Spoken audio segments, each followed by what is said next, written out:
Ladies and gentlemen, members and guests, I hope you've enjoyed your lunch.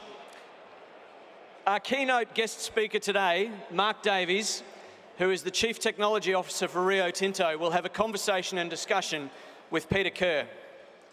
Peter is in his 24th year as a journalist with the publishing group that was once known as Fairfax but is now part of Nine Entertainment Company. For the past 15 years, he's specialised in resources, mining and decarbonisation. He's the Australian Financial Review's senior mining writer. In addition to the written word, he scripts and even narrates as host of the Tech Zero podcast. Please will you join me in welcoming Peter Kerr to the stage.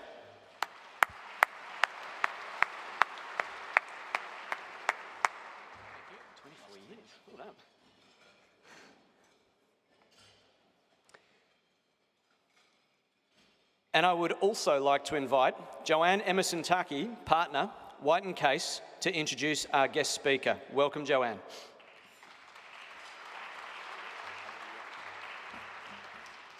Hi, everyone. I'm really delighted to be here today to introduce Mark. And we've got a very fantastic anniversary, actually, which I will speak to in 1 minute. Mark was born in South Australia, but grew up between South Australia and Western Australia. He was schooled in Adelaide and also Carnarvon and Esperance. He then went on to earn his engineering degree and PhD from the University of Adelaide. It's a fantastic work anniversary, but today, 7th of August, 1995, Mark joined Rio Tinto, so fantastic 30-year anniversary today.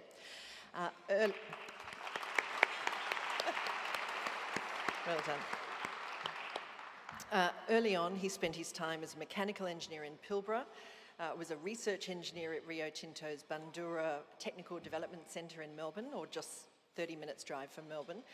But since those early days, he has gone to all four corners of the world, certainly 4 continents, and most corners of Rio Tinto. It's included operations, commercial strategy, and also leadership.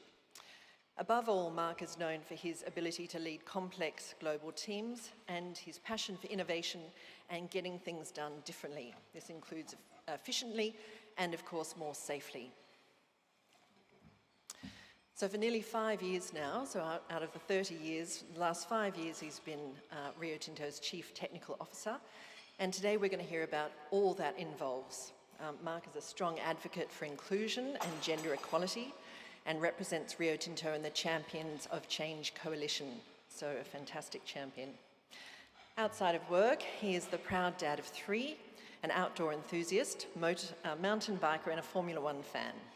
Please join me in welcoming Mark Davies, Chief Technical Officer of Rio Tinto today.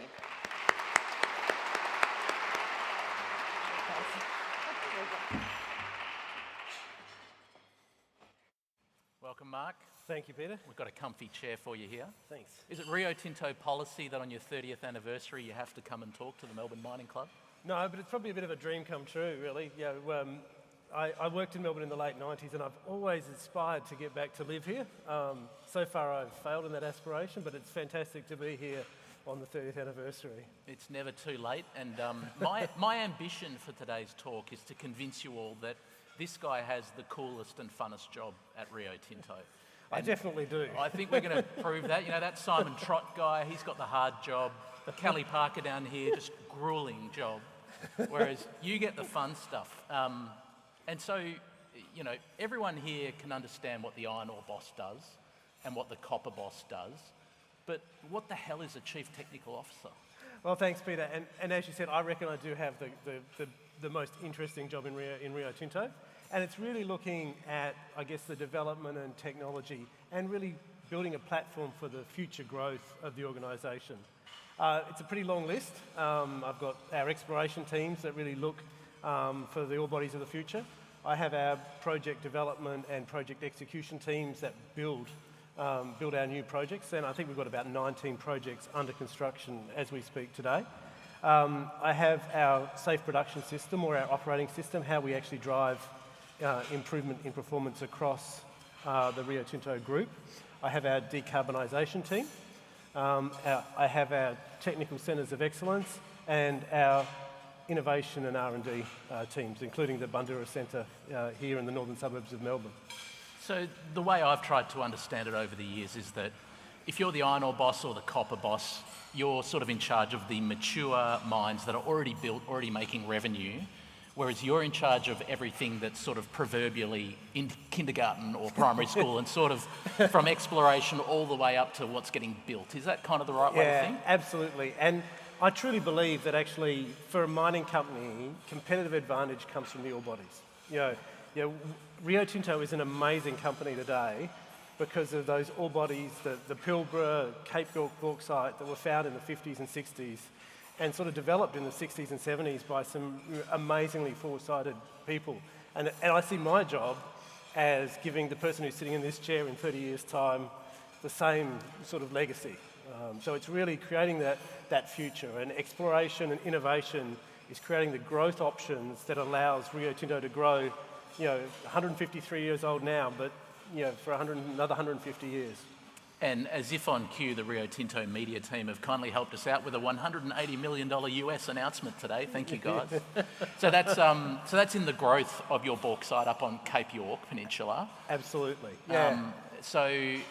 Is that sort of in your ballpark, or does that belong to the product team? So we're actually, that is the sort of the first step in the expansion of our Amrun deposit. Now, Amrun is a great case study for that safe production system that I talked about. So, Amrun, between 2023 and 2024, had a 12% growth in production.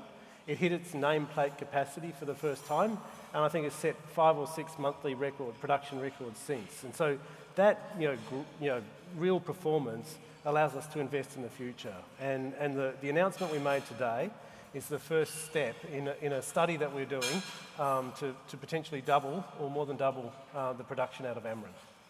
So when I flick through the Rio Tinto annual report, as I like to do most evenings of my life, there's often images of Cape York or, the dusty iron ore mines of the Pilbara, or maybe even a bit of the South Gobi Desert where you mine copper.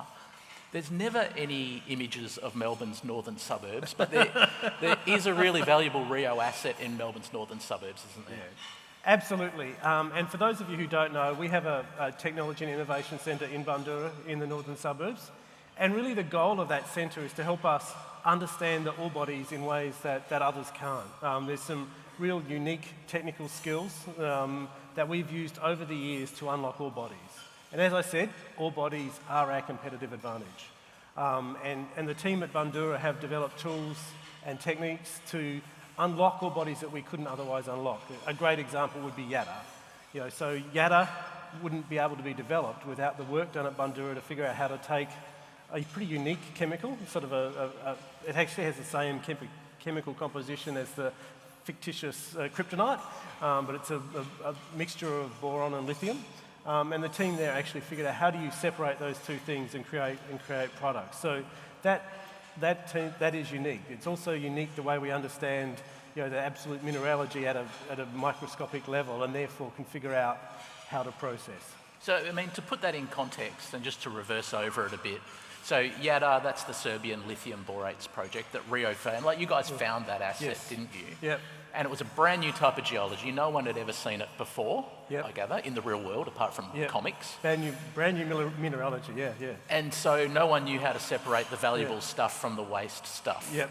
So that team up at Bundoora, they cracked the code on how to do that. Yes. And so if you think about that, if Rio were to sell that asset today to someone, if they didn't sell the, special herbs and spices about how to separate it, whoever buys it wouldn't know how to actually get the stuff out, would they? Yep. So it's pretty incredible. It's pretty incredible. And actually, there's a lot more. So over the last few years, the team there have been working on our DLE technology, our lithium extraction technology, and how to actually enhance that, how to have the right technology, and that's really allowed us to get into some great some joint ventures that we've announced just in the last few months, with Codelco and Anami in Chile.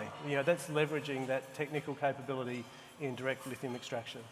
So I was lucky enough to walk through the Bundoora Centre about 2 or 3 years ago, and to me, it's like a minerals version of Willy Wonka's chocolate factory. There's scientists walking around, they're literally wearing white coats. I just discovered I'm sitting next to Amy, who works there today, so I'll be kind.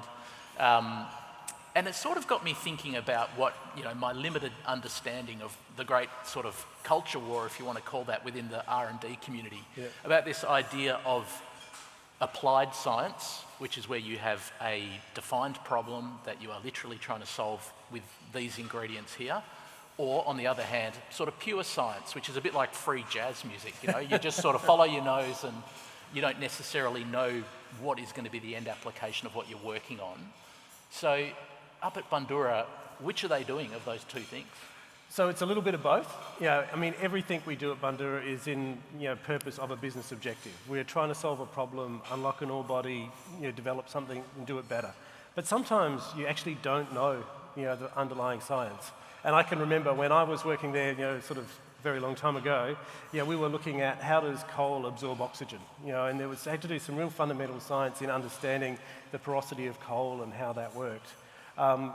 Today, I'm sure that when we think about optimizing that DLE technology, there's some true underlying fundamental science that we have to get right in order to drive that improvement. So it's absolutely a mixture of both, and I don't think you solve problems without really getting to understand the fundamental science.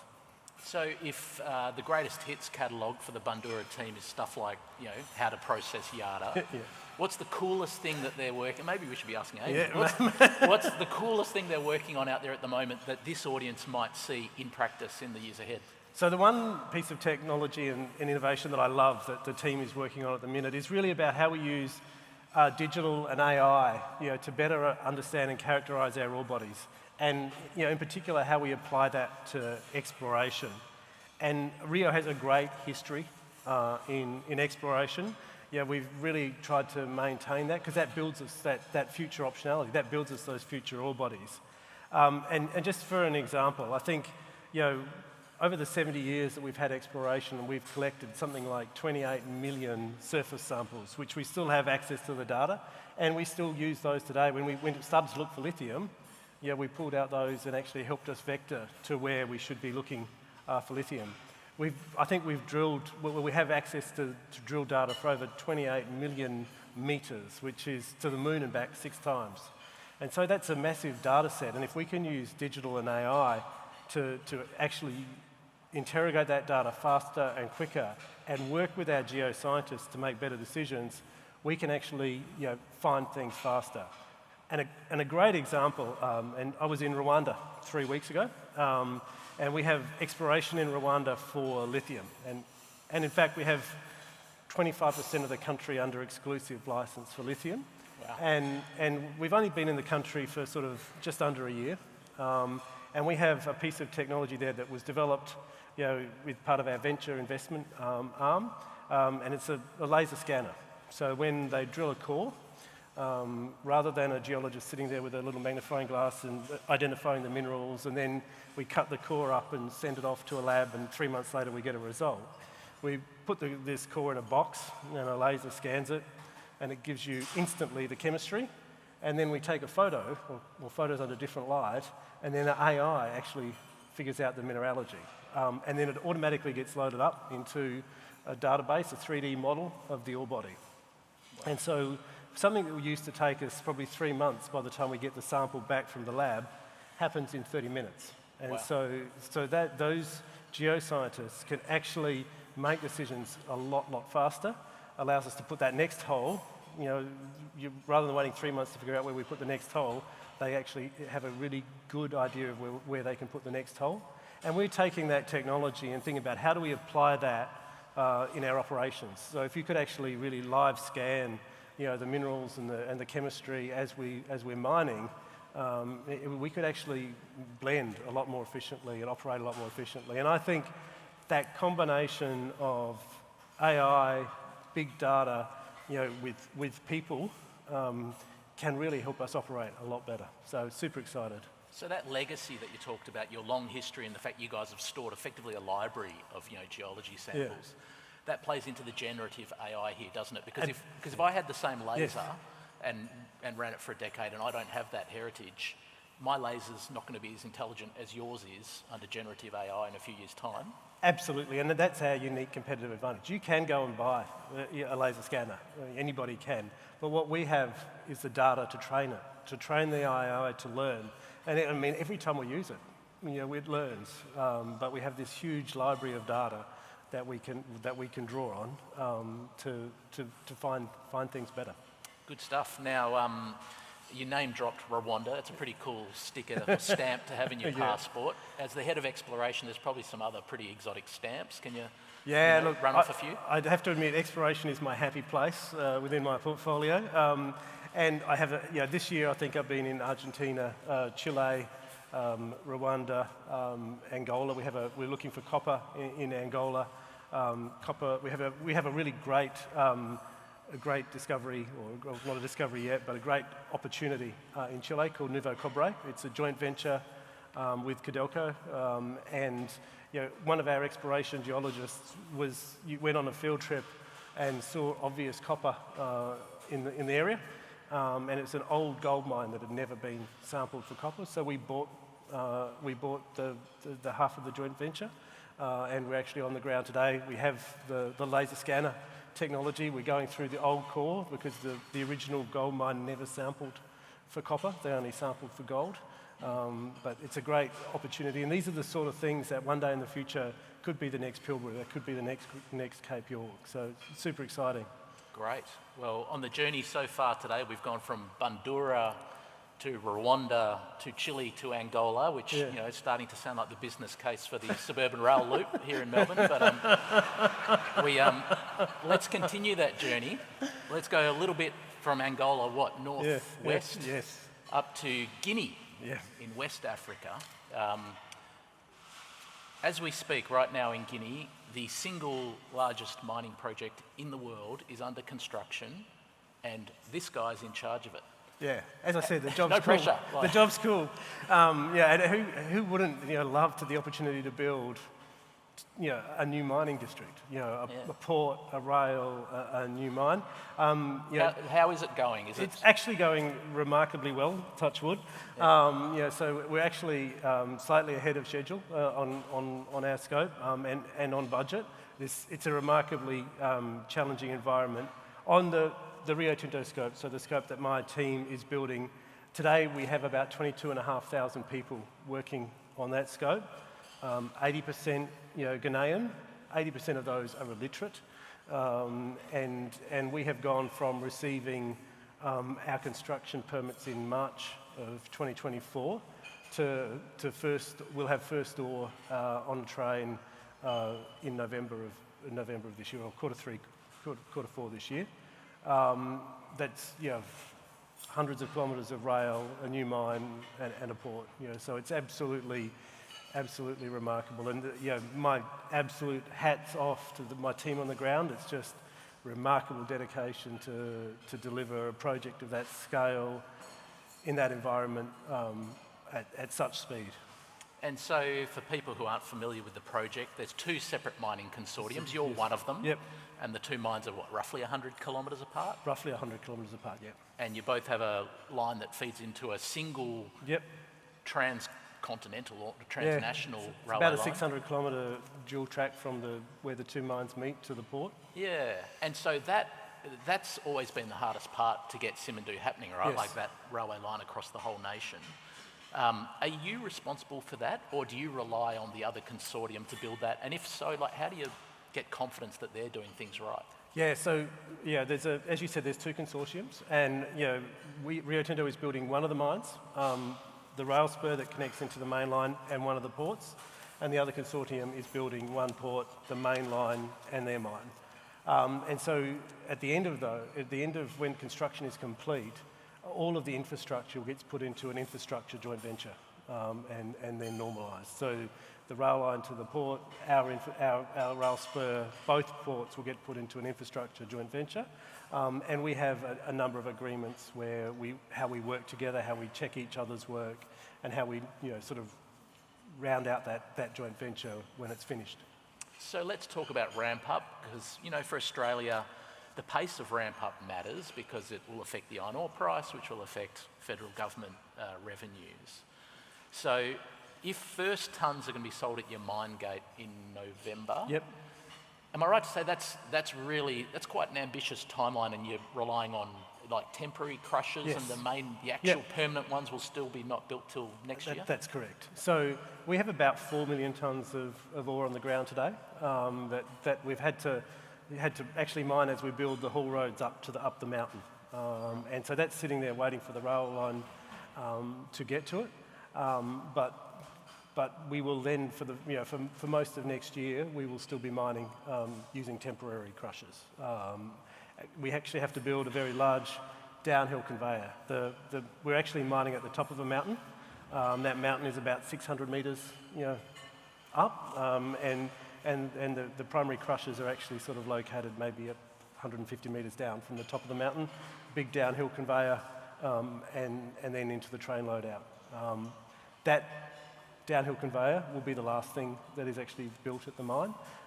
So for most of next year, we'll be still operating through temporary crushers. We have the two ports, a 60 million tonne barge port, because it's all transshipment.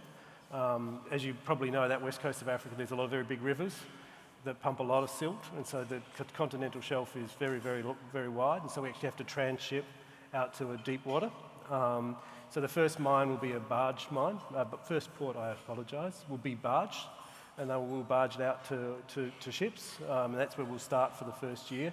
The second port, which is the port that we're building, will use transshipment vessels, and that will come online, towards the end of next year, and that will add another 60 million tonnes of capacity. Admittedly, we have to ramp up, all of the infrastructure, and so it's probably about a 2.5-year ramp up from first ore to full capacity.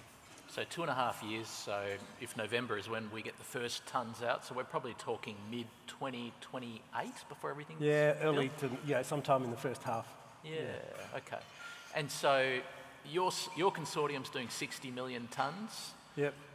Which, for context, is roughly in the realm of what Gina Rinehart's Roy Hill has done in recent years. And the other consortium's also doing 60, so 120 in total. That's correct. When can the iron ore market expect 120 million in a calendar year? Would it be like 2029 sort of time frame? 28, 29, I hate to be too concise on the ramp up of a complicated project, But roughly that sort of time frame, yeah. And so you guys are doing this in Guinea. Fortescue would like to do something similar, albeit smaller, in Gabon. Ivanhoe would like to do something not far from you, but take it through Liberia. And there's a few other iron ore mines. I think ArcelorMittal have their own mine in that part of the world. So should Australia fear this rise of African iron ore? So, I think actually if you look at what we believe is going to happen with the iron ore market, there's actually still a lot of demand. That energy transition needs a lot of metal. Every 1 megawatt of wind probably needs somewhere between 130 and 200 tonnes of steel. So there's and we see that steel demand over the next 20 years will probably be pretty similar to what it's been over the last 30. So there's still a good market for the end product, and also I think Simandou actually plays into a slightly different market than Australian iron ore. And if you're a blast furnace operator, you need a certain amount of iron, you need not too much silica, you need not too much phos. And so having different qualities allows those blast furnace operators to blend and achieve the quality mix that they need. And so having some high-grade iron ore actually allows a bit more of low-grade iron ore to be sold into that blend. So those two things I think are important. I think the other piece of important context, though, is that over the last 3 years, Rio Tinto has invested $8.5 billion into new mines in the Pilbara.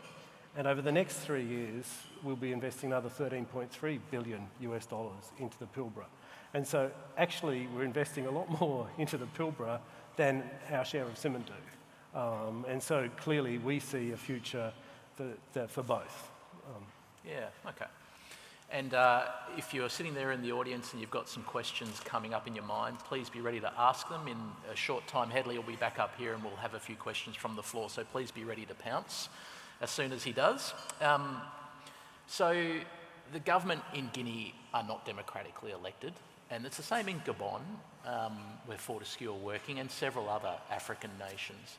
So from an ESG perspective, how do you get confidence that it's okay ethically to be working there? And this project is very close with the government. They will be your joint shareholders ultimately, won't yes, they? They are joint shareholders. They have different shareholdings in the mines and in the infrastructure, but they are shareholders across the whole enterprise. One of the things that we did when we set up the Simandou joint venture was to agree with the government and with our Chinese partners, the minimum standards. And even though we're not using IFC money, we committed to IFC Performance Standard 6, and we've put in place a number of checks, a number of audit rights to make sure that all parts of the operations comply with those standards. And I think in many ways, the government is very, very enthusiastic to have us, and they really have put some pretty aggressive timeframes on the development. They also, one of the reasons that they want Rio Tinto is to bring that safety and ESG component to the project. And interestingly, on the SIMFA scope, on the scope that my team is responsible for, we're working with a number of Chinese construction partners, and I go to visit their head offices, a couple of times a year, because it's obviously a key partnership. And they want to work with us to learn how to work in the rest of the world with safety and with ESG. And they actually see this as a great prize at operating and learning so that they can go into the rest of the world. So we really tried to build it in from the agreements, but into the way that we work on the ground. And so speaking of ESG, in this part of Guinea, in the Simandou Mountains, there's some pretty prized flora and fauna, UNESCO protected. So how have you managed to work around that?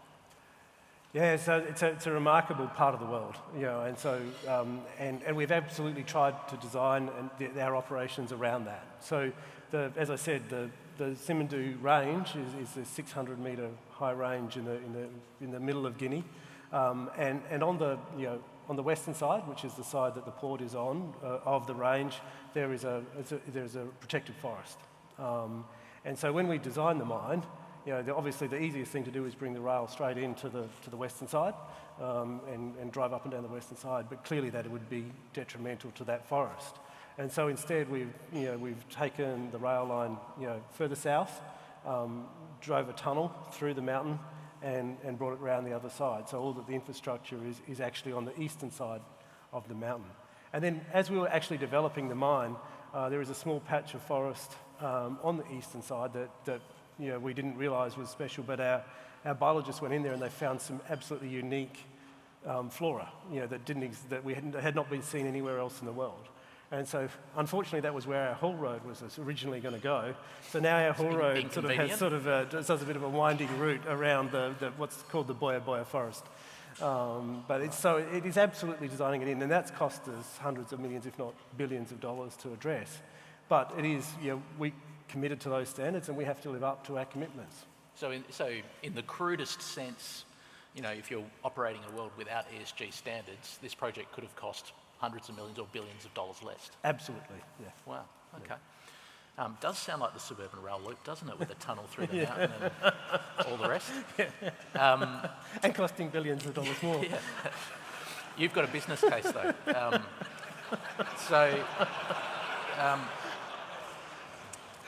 Speaking of politics, productivity roundtables, the Productivity Commission had a light bulb moment last week. They suggested that perhaps we could cut the tax rates for smaller companies, less than $1 billion of turnover, if those generous big companies would just pay a bit more. What do you think of that? So, as I said to you, I think I supposedly live in Brisbane, and I think I've had 4.5 weeks in Brisbane this year because, I have a range of opportunities around the world. And I sort of joke with my team that it's sort of my job to make Simon Trott's job really hard. I need to give him more options than he can actually do. Because, the way that we win as a company is to have the best return on capital. And the way that you get the best return on capital is to do the best projects. And the issue is you need multiple projects competing. Now, as I said, we're looking everywhere in the world. And all of those projects are going to compete for capital.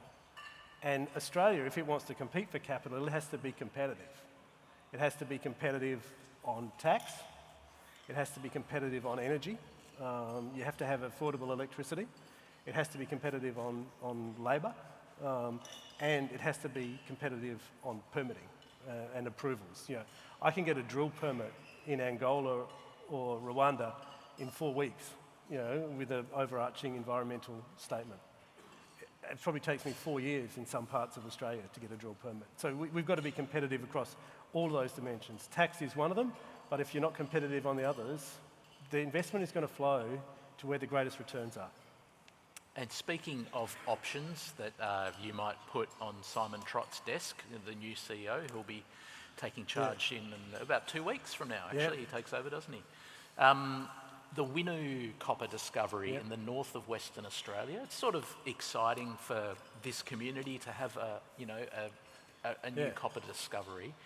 Where's that at? Is that going to be an option that goes on his desk, or is it not really big enough? No, look, it's an option that's absolutely in the list of options, and it's got some great qualities to it. Like, it's in a pretty, safe jurisdiction. It's copper.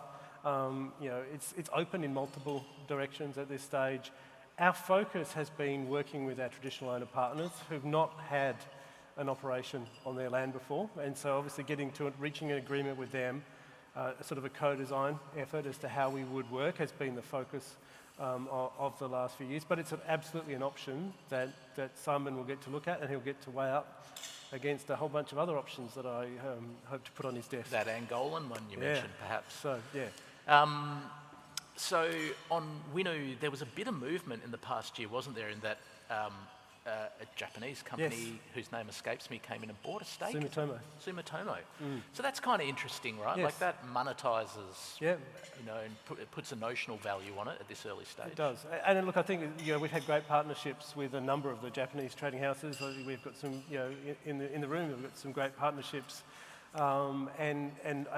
it's actually a really good way to sort of develop and help de-risk the project, but also help develop it faster. So I think Simandou might have been either discovered or put through its maiden appraisal phase, roughly 2004. I think, early 2000s. I think the actual sort of first recognising it was in the 90s, and then the appraisal phase was the early 2000s. And within a year or so, Yada was found in Serbia, I think. Yeah, I think it was also similar timing. The original discovery holes were probably in the late 90s. Yeah. And maybe La Granja, your Peruvian copper project, found around the same time. The thing that they all have in common, apart from the fact they're all Rio Tinto, is that none of them are in production yet. Simandou's about to. So is that where our expectation should be with Winu? Like, realistically, if it was found in 2017, that we should be thinking 2037's about time? I would certainly hope we can go a lot faster than that. And actually, but if you look at the copper mines in particular, I think the global average is something like 20 years for the ones that get developed, and there's an awful lot that don't. And a huge chunk of that, goes to how can we speed up the permitting process. If you look at Resolution, Resolution's been 20 years of permitting. For one of the world's great ore bodies, potentially 25% of US copper demand.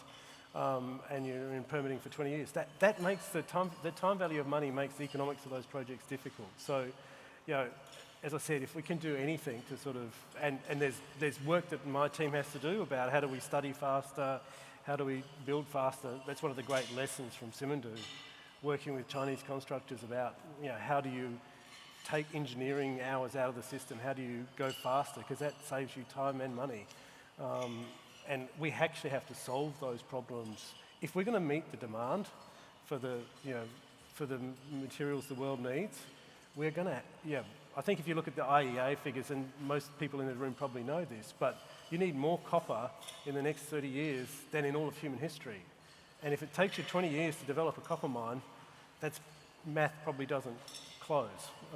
So we're going to have to solve that problem as a society. Well, we're just about out of time. In fact, we are. So please, if you've got some questions, Hedley's going to handle that side of things. Are we ready to go now, Headley, or should I chuck in one more? You've got time for one more. You mentioned resolution.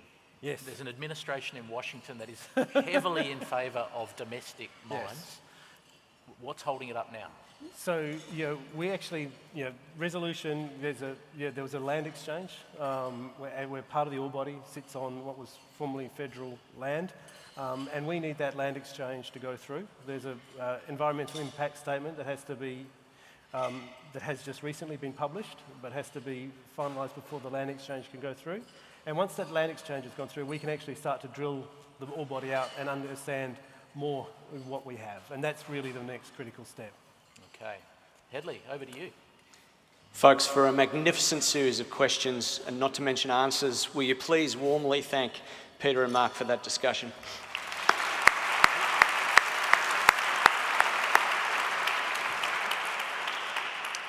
We have plenty of time for questions from the floor. There are microphones circulating. If you have a question, wait for the microphone, stand so that we can see you, and state your name and affiliation before you ask. We've got one over there. Hi, it's Paul Phelan from the IMARC team. Just interested in the iron ore coming out of Africa. Is the demand for so much being fueled by Saudi Arabia? So our Simandou project, at the moment, the home for the ore is really China. We're actually doing the tertiary crushing in China because of to manage transportable moisture. So at the minute, the pathway for all of the Simandou iron ore is into China.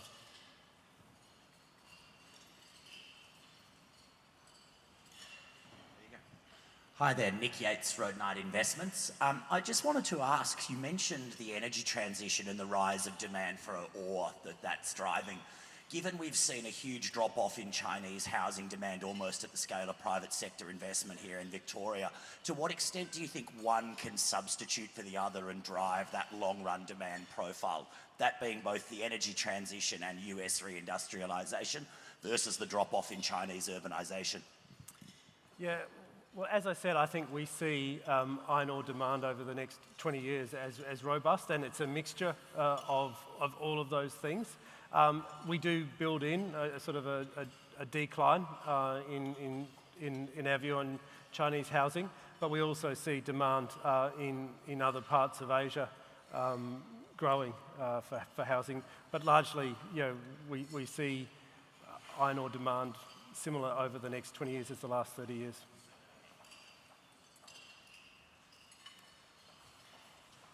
Andy Lloyd, ex-Rio Tinto. G'day, Mark. G'day, Andy. And thanks for a very interesting talk. I wanted to take you back to AI and ask about the impact of AI on the workforce. The union movement and the wider society very nervous about job losses and calling for regulation of AI because of this. I'm wondering if you could give us a sense of what does AI mean for the Rio Tinto workforce and your approach around this topic using AI. Yeah, look, thanks, Andy. And I probably don't have any sort of hard answers for you. I'd say we're using AI in a couple of separate ways. Firstly, and sort of as I articulated around exploration, it's about how do we make better decisions? How do we actually use the data that we have to make decisions faster and better?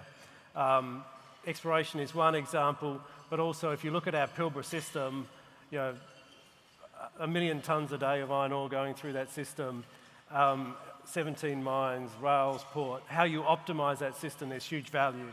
And AI and digital tools, there's a lot of value in enabling that decision making. So that's one use category for AI, and probably where we've focused our efforts to start with because we see a lot of value.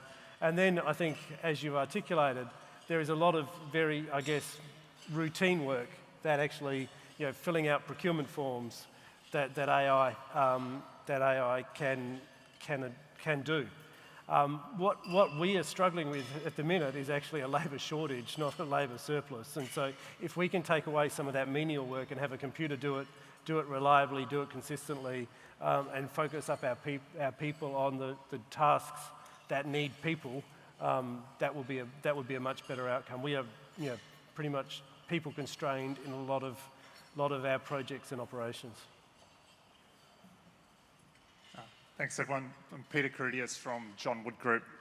Mark, regarding WINU and resolution, you made an interesting point around basically how do we study faster, how do we build faster, how do we take construction time, cost out. Are you able to maybe elaborate on the order of priority or the Pareto of that from your perspective? What are the biggest drivers? So I would say across the projects, approvals is probably the biggest chunk of time in most of our projects. I also think though there's a huge opportunity across the whole project development life cycle. How do we get better information from less drill holes? Because drilling takes a lot of time. How do we build things that are more modular and faster? And I think one of the great lessons from Simandou and working with the Chinese construction firms was they really don't spend any time doing engineering. They go to a catalogue. Like, I need a bridge that's 950 metres long and will carry this load. Oh, that's bridge number 72. And there it is. And we went from starting to clear dirt to being able to walk across a 1 kilometre bridge in 6 months. And they had to clear the railway. They had to build a precast yard to cast the beams. They had to build a batch plant to make the concrete. And then they had to build the bridge. And I was there. There was nothing there in March. I walked across the bridge in October last year. So that taking time out of the design process by modularising, by repeating, if we need to figure out how we do that more reliably everywhere. Over to you, Richard. Question, Mark. Thanks very much for a very informative discussion. My name is Paul Greeny. I lead the resources business for GHD in Australia. I'm particularly keen to pick up on your comment about taking the engineering out of study delivery. How can companies like GHD, who are providing delivery, help Rio accelerate their project delivery timeframes? Look, it's a great question, and I'd love to get your perspective on it as well. Yeah, as I said, for me, it's more about how do you go modular? How do you go with something that has already been designed? And another example I'll give you from Simandou is the rail cars. We went from here's the design that we came up with to give us one that you've already got, and it was a 40% saving per rail car. And effectively, you would go to that factory in China, they could build twice as many rail cars of their standard design in a day as they could of our specialised design. And so I think there's that. I think there is, realistically, on our behalf, as the owner, there is not over-specifying. There is working with our partners to sort of, with early contractor involvement, to come up with, sort of design for construction along the way. But the more I think we can modularise and replicate, the better. We've got one from the student table here, Mark. Hi, my name's Maddie. I'm a student from Monash University. My question for you is about DLE, which you were touching on earlier. What does the future, from your perspective, look like in Australia for lithium? That's a great question. And obviously, the DLE technology today is really used for the brines, which is really in South America, in Argentina and in Chile, and if you're very brave, into Bolivia. Australia is typically a hard rock, a spodumene operation. We have actually, our investment thesis is that we have a portfolio of options. We have a portfolio of options in brine, and we have some options in hard rock. And that allows us to, I guess, make the best decisions as that market evolves. It's a pretty dynamic market. And as that market evolves, I think we can make decisions about whether we want to invest more in brines or more in spodumene. But I think, for Australia, today, spodumene is probably more expensive than brine. Richard, I think you have a question from the head table. Thank you very much. Tanya Constable from the Minerals Council of Australia. Great presentation, as always, Mark, and thank you, Peter. My question is about green iron. There's a lot of discussion about the potential of green iron in Australia, and I know Rio Tinto are involved. Where do you think it's at, and what will it take to get green iron happening in Australia? Yeah, thank you, Tanya. So Rio Tinto is absolutely investing in a number of technologies around decarbonising steel. It's obviously our biggest exposure to carbon is through the use of our iron ore. And we're investing in technologies that range from blast furnace optimisation, which is something that can be done today, to sort of the green iron, hydrogen, DRI type technologies. Today, I don't believe there is an economic incentive for anybody to move to a sort of a hydrogen DRI. There is a huge number of blast furnaces in China that are actually relatively new, and there is not the incentive for those companies to turn those off and move to an alternative technology that is more costly and it is not yet proven. So we've done DRI with natural gas.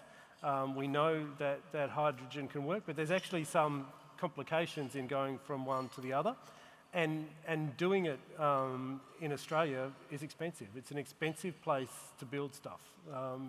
Particularly, we have some great renewable resources, but it is an expensive place to build large capital. You need to build a lot of renewables. You need to build a very large capital plant. There is not the economic motivators there today for anybody to do that. I think we've got time for one last question from right down the front here. Amazing. Hi, Mark. Hemant Charasia from Fleet Space Technologies. Thanks so much for your talk. You talked really well about the exciting potential of using AI to unlock the legacy data of Rio Tinto. Yes. I'm curious, what's your take on the most valuable new data sets to plug into that exploration strategy? And in particular, you talked about the innovations in Rio Tinto. What innovations are going on in new data sets? So I think, as I said, I think the real wonderful tool that AI gives you is to actually put more and different bits of information together and to put it in the hands of the geoscientists to help them make much quicker decisions. The Nouveau Cobre, which is one of my favourite projects, that was found by somebody out in the field. But now we're actually developing it faster using AI and using some of the different sensing technologies. So some of the hyperspectral technologies allows us to really map out iron ore much faster and with a lot less drill holes than we probably needed even 5 years ago. But I don't think there's any one data set. I think it's how you put the data sets together, how you put them in the hands of the specialist geoscientists to help them follow down their hunches quicker, to make their decisions quicker. So I see it as a sort of augmenting a human, not replacing a human. Thank you very much, ladies and gentlemen, for those questions. Please could I now ask for Andrew Hall, CEO, AMC Consultants, to deliver the vote of thanks. Thank you, Andrew.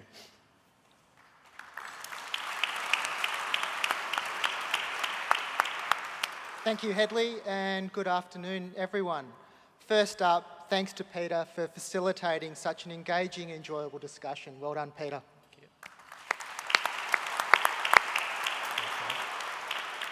And a big thank you to Mark for joining us today and sharing some really fascinating insights from the use of AI and digital-based tech in exploration to the positive impact of Rio's safe production system, spanning across its global operations, including Australia, the Americas, Europe, Asia, and Africa. Mark also touched on the significant investment Rio's making in securing its future in the Pilbara. It was also great to hear about the innovative work happening, including right here in Bundoora. And Mark, you've definitely got one of the coolest jobs in mining.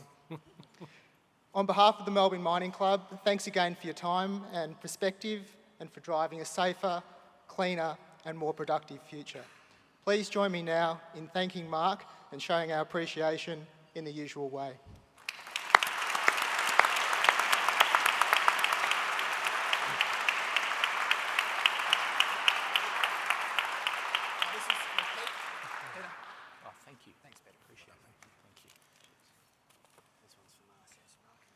Thank you. Thank you. Thank you. I don't think my exploration team would forgive me if I didn't sort of demonstrate this one on the...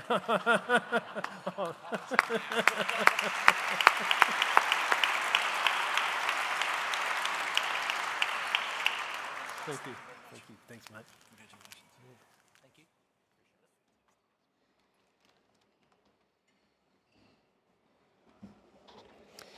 Well, Mark, you might be a mechanic